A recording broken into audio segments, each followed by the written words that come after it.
మీరు తీసుకునే అదే మందులు, అదే నాణ్యమైన మందులు, కానీ సగం ధరకే.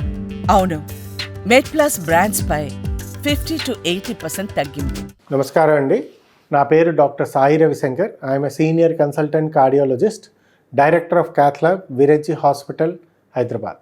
ఒక పర్సన్ ఏదైనా ఉన్నది, విలేజ్లో ఉన్నారు, వాళ్ళకి హార్ట్ అటాక్ వచ్చింది. విలేజ్లో ఒక చిన్న డాక్టర్ ఎవరైనా ఉన్నారు, ఎంబీబీఎస్ డాక్టరే, ఈసీజీ చేశారు, మేజర్ హార్ట్ అటాక్ ఉన్నది చెప్పారు.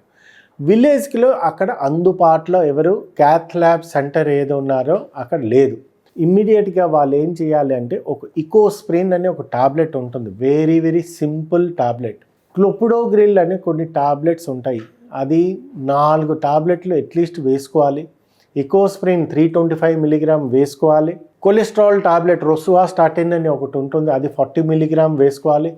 బీపీ టాబ్లెట్లో ఏది వేసుకోవాలో అది రెగ్యులర్గా బీపీ చెకప్ చేయించుకొని బీపీ నార్మల్ ఉంటే వేసుకోండి.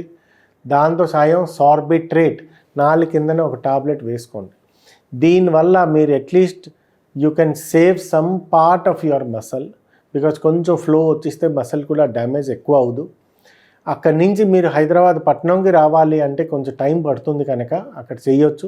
ఆర్ నియరెస్ట్ ఏదైనా పిహెచ్సి వెళ్ళి, లేకపోతే ఏదైనా హాస్పిటల్కి నియరెస్ట్ హాస్పిటల్ వెళ్తే ఒక చిన్న ఇంజెక్షన్స్ ఉంటాయి, ఎయిదర్ టెనెక్టిప్లేస్ ఆర్ స్ట్రెప్టోకైనస్.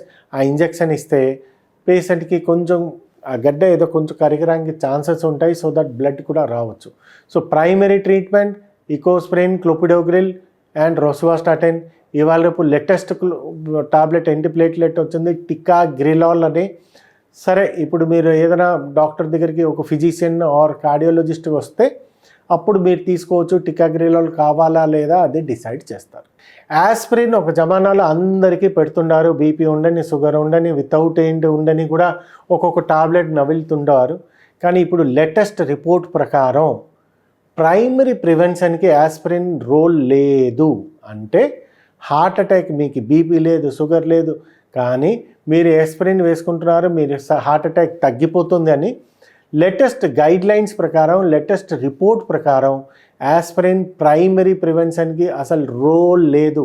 దానివల్ల మీకు ఈవెన్ కడుపులో పుండు అవుతుంది, బ్రెయిన్ హెమరేజ్ అవుతుంది తప్ప primary prevention there is no role.